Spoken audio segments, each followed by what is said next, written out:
Bonjour, je suis heureux de vous retrouver dans cette 7e causerie de la série Ville intelligente. En quoi la région est-elle concernée par la problématique des villes intelligentes? C'est la question posée aujourd'hui.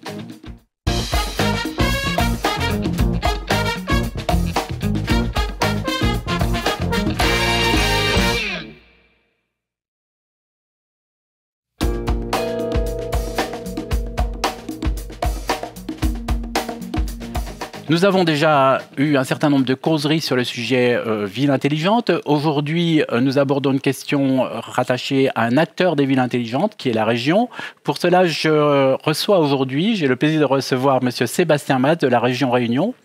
Et je vais demander à Sébastien de présenter quel est son rôle à la région et quelle est sa mission vis-à-vis du développement du numérique dans une région. Bonjour Rémi, merci de me recevoir. Je suis chargé de mission à La Réunion au sein de la direction de l'innovation et du développement numérique. La mission de notre pôle, elle est simple, elle est de mettre à disposition l'ensemble des moyens qui sont les nôtres pour assurer un développement harmonieux du numérique sur le territoire. Donc en fait, nous avons vu dans des précédentes causeries qu'il y avait un certain nombre de régulations par les acteurs publics de ce secteur numérique. Est-ce que la région est concernée par ces régulations ? Alors nécessairement, même si j'utilise plus volontiers le terme coordonnateur plutôt que régulateur. Sur la question des télécoms, c'est l'ARCEP, la véritable autorité en la matière. Notre rôle est d'assurer le suivi et l'animation du territoire sur les questions numériques. En ce qui concerne les infrastructures, nous agissons, je prends un exemple que tout le monde connaît actuellement, le déploiement de la fibre optique. Nous assurons le suivi des opérateurs privés via notre bras armé, un établissement public conçu spécialement sur la question de l'aménagement numérique, à savoir la régie Réunion THD. Donc nous assurons le suivi des opérateurs privés qui déploient la fibre sur 18 communes, mais nous avons également le rôle de maître d'ouvrage dans le déploiement de la fibre optique sur 6 communes qui étaient dépourvues d'initiatives privées. Enfin, la région, via la régie, mène des études comme sur les opportunités liées à l'arrivée de la 5G ou encore le bon fonctionnement de l'île au regard des câbles sous-marins qui nous relient au continent. Donc en fait, vous allez, si je comprends bien, pas faire de la régulation au sens obliger un certain nombre d'acteurs à avoir des actions, mais plutôt à créer des liens, en fait, du lien entre les différents acteurs du territoire. Oui, absolument. Ça, c'est notre compétence, une de nos compétences principales, à savoir celle de chef de file du développement économique et donc par extension numérique, qui fait que nous animons et nous coordonnons l'ensemble des parties prenantes, aussi bien publiques que privées, sur le territoire. Nous avons à ce propos signé fin 2020 un contrat de filière numérique entre les partenaires publics ainsi que les acteurs sociaux professionnels. Je prends par exemple le MEDEF, la CPME ou encore l'Association des professionnels du numérique, Digital Réunion, afin de fixer des objectifs au territoire pour la période 2021-2023, qui portent entre autres sur les infrastructures numériques que nous avons citées précédemment. En parallèle de cela, nous cherchons à apporter au territoire une vision à l'horizon 2030. Nous planchons donc actuellement sur la rédaction d'une stratégie régionale numérique qui va s'accorder avec la nouvelle économie, qui est le nom donné à la future programmation du développement économique du territoire, également à horizon 2030. Donc on a parlé d'infrastructures, mais il y a déjà beaucoup de choses qui ont été faites, notamment avec beaucoup d'actions de la région sur la fibre optique, sur la 5G. En fait, est-ce que c'est cette infrastructure dont vous parlez quand vous parlez des infrastructures rattachées aux villes intelligentes ? Non. Justement, ce sont en général des infrastructures distinctes et je vous remercie de mettre l'accent sur ce point parce que les auditeurs ne le savent pas forcément. C'est vrai qu'on associe naturellement les technologies 3G ou 4G au smartphone. Lorsqu'on parle de la ville intelligente, on va parler en général de capteurs qui véhiculent une faible quantité de données à un faible pas de temps, par exemple une fois par jour ou une fois par semaine, sur des longues distances. Ce sont ce qu'on appelle des réseaux bas débit qui utilisent une infrastructure différente du haut débit ou du très haut débit dont nous venons de parler.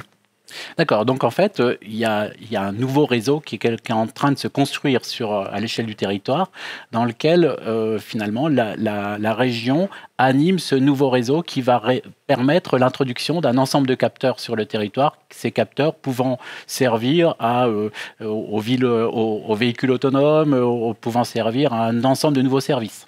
Alors, il s'agit en effet d'un nouveau service, mais ce n'est pas un seul réseau unifié qui est en train de se créer. Il y a, d'après une étude que nous avons menée, que nous avons baptisée le schéma directeur de l'Internet des objets sur les réseaux bas débit, qui a été également porté par la régie, nous sommes aperçus que 3 opérateurs bas débit étaient déjà présents sur l'île. 2 utilisent les technologies LoRa, 1 utilise la technologie propriétaire Sigfox.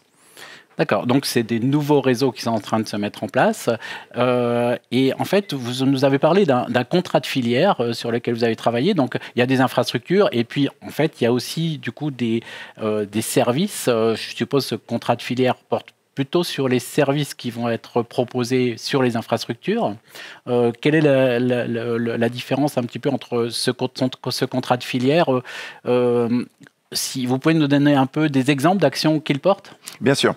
Alors, ce contrat de filière porte sur 60 actions divisées elles-mêmes en 5 axes. L'un des axes concerne justement l'aménagement du numérique dont nous sommes en train de parler. En ce qui concerne spécifiquement les réseaux bas débit, l'une de nos missions était la réalisation de ce schéma directeur pour avoir une vision claire de l'écosystème aujourd'hui, tel qu'il existe à La Réunion. Comme je l'ai indiqué, 3 opérateurs existent. Ce qui compte pour nous aujourd'hui, c'est de stimuler à la fois l'offre, de comprendre vers quel type de réseau et quel type de service veulent aller les opérateurs, mais de mettre également en face une demande. Et en cela, nous nous sommes aperçus qu'un fort travail était à mener, en particulier auprès des décideurs publics qui sont loin d'avoir incorporé pour l'instant la réflexion autour de l'Internet des objets dans leurs décisions et dans le passage des marchés publics. Donc une partie de notre travail concerne cette sensibilisation, cette acculturation des acteurs à cet Internet des objets. Alors, je vois bien que vous travaillez avec des acteurs externes. Est-ce que, en interne, la région porte elle-même des infrastructures? C'est-à-dire, est-ce qu'elle a des antennes qu'elle a directement sous sa responsabilité, des serveurs, des services qui sont portés directement par la région et qui concerneraient l'animation numérique du territoire? Alors, la région ne possède pas d'infrastructure de réseau à bas débit, mais comme je l'ai indiqué, notre rôle est de faire en sorte que le marché devienne efficient. Et donc, pour cela, nous avons mené cette étude afin d'identifier les cas d'usage prioritaires. Nous en avons identifié 4 pour le territoire. Il s'agit de la gestion de l'eau, de l'énergie, des bâtiments, ainsi que les questions de transport et de mobilité.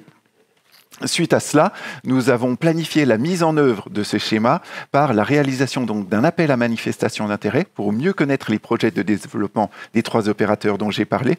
Nous allons également réaliser des sites pilotes, entendez par là des démonstrations qui vont être mis en place en lien avec les intercommunalités, de manière à trouver des cas d'usage vraiment parlants, extrêmement opérationnels, qui pourraient sensibiliser les décideurs et les aider à prendre en main le plein potentiel de cette technologie.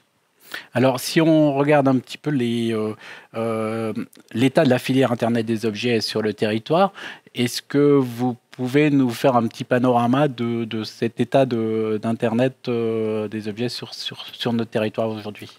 Oui, tout à fait. Alors, je ne vous cache pas qu'il est encore balbutiant, mais comme je l'ai dit, donc, en plus des opérateurs qui proposent des services, il existe un certain nombre d'ESN, donc d'entreprises de services du numérique, qui, eux, vont proposer la mise en place d'un certain nombre de tableaux de bord ou d'outils qui vont se positionner sur les opérateurs réseau existants. Et puis, nous, notre rôle d'intermédiaire, j'ai envie de dire, d'huile essentielle au bon fonctionnement des rouages, à l'aide à la décision et à la rencontre de l'ensemble de ces acteurs pour véhiculer leur message et faire assurer à cette filière son plein potentiel de développement. D'accord. Vous avez parlé d'appel à manifestation d'intention. Vous pouvez nous en dire un peu plus sur cet appel à manifestation d'intention, à qui il s'adresse et finalement quel est l'objectif de ces appels à manifestation?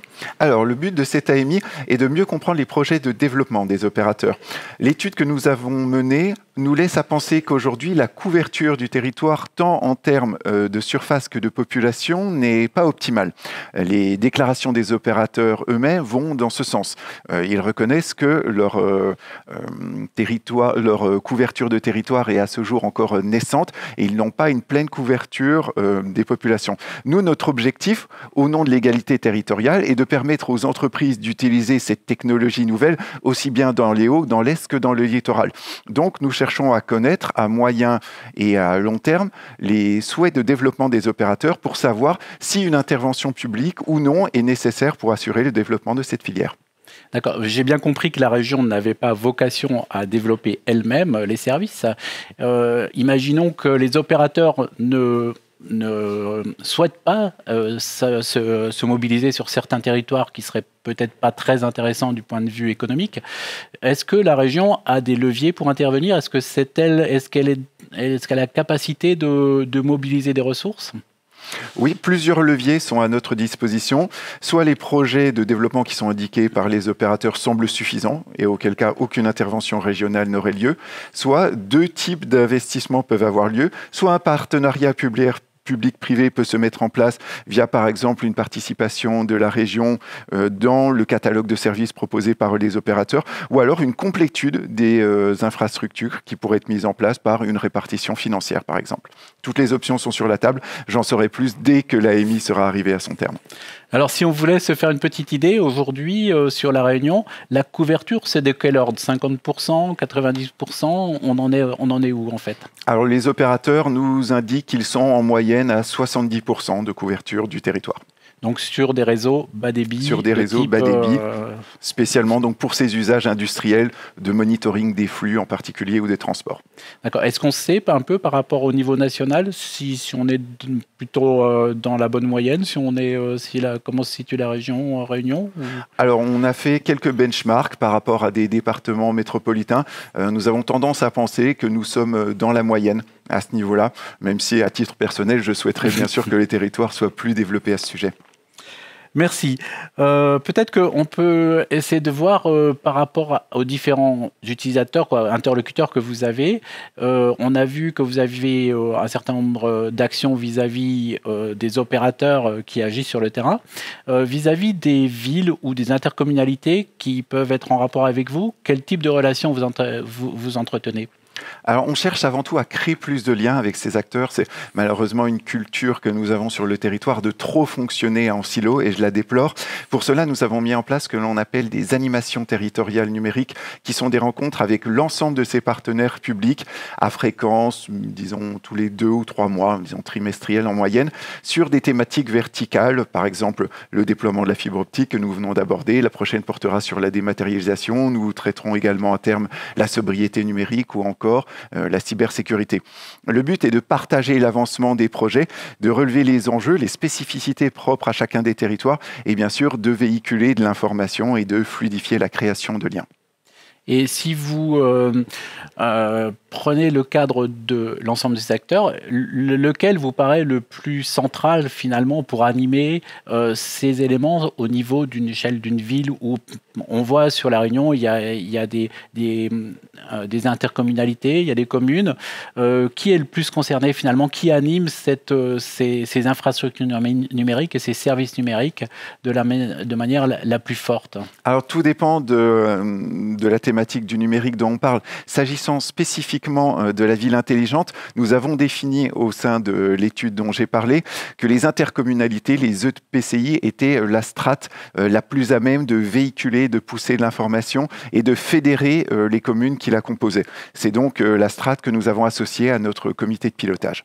Mais de manière plus générale, lors de nos animations territoriales numériques, nous associons l'ensemble des acteurs et nous élargissons d'animation en animation le spectre des intervenants.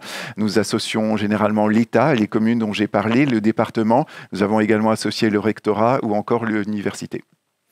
Certains citoyens ou décideurs craignent quelque part l'appropriation ou redoutent un peu la dépendance des acteurs publics vis-à-vis d'acteurs privés. Il y a finalement une culture à amener à nos décideurs. Est-ce que vous avez des actions d'accompagnement qui sont menées au niveau de la région pour nos décideurs locaux ? Oui, absolument. C'est une problématique d'actualité. On le voit bien avec toutes les questions posées par la gestion des données personnelles au niveau des GAFAM.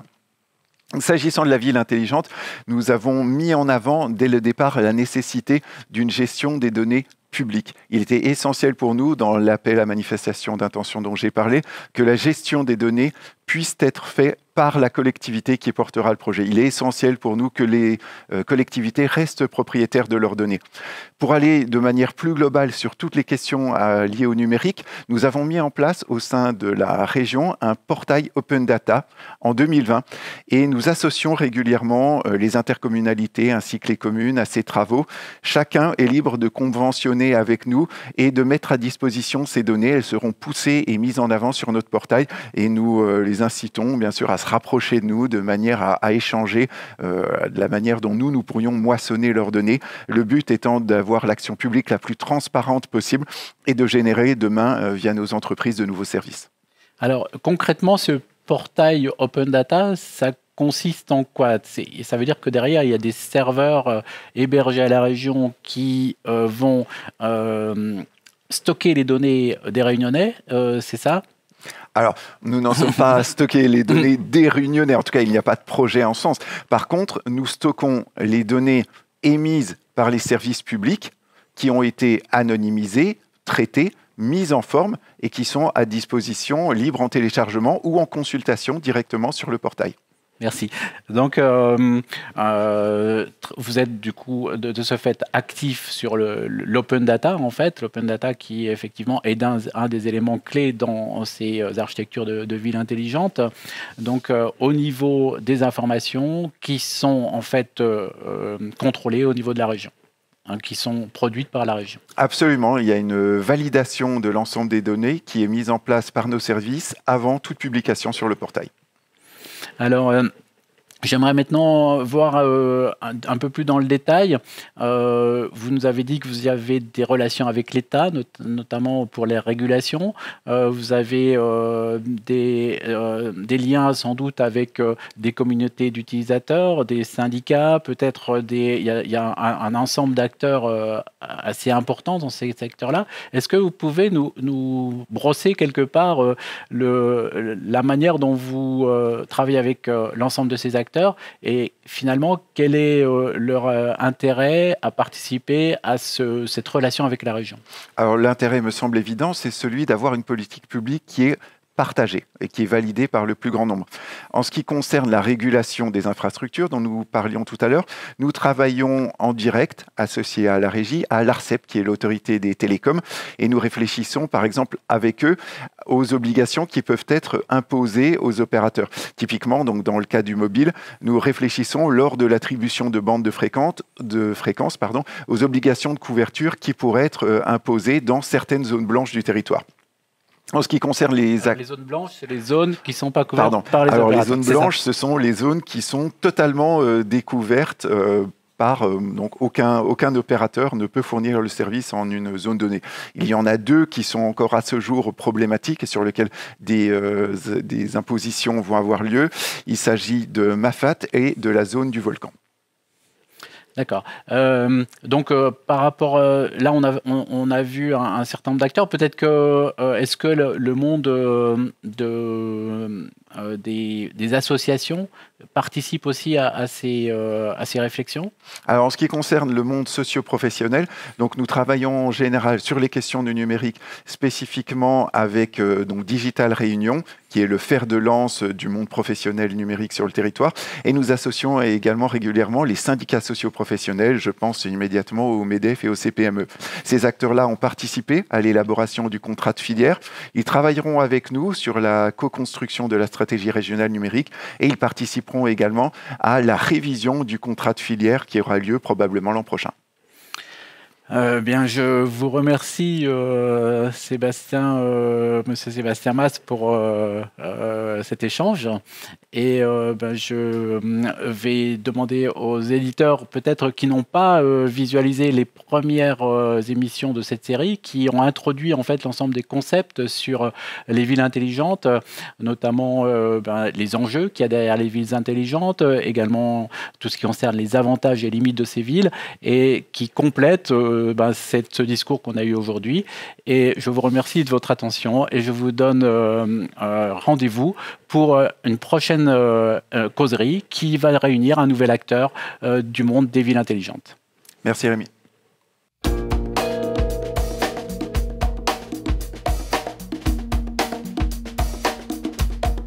Thank you.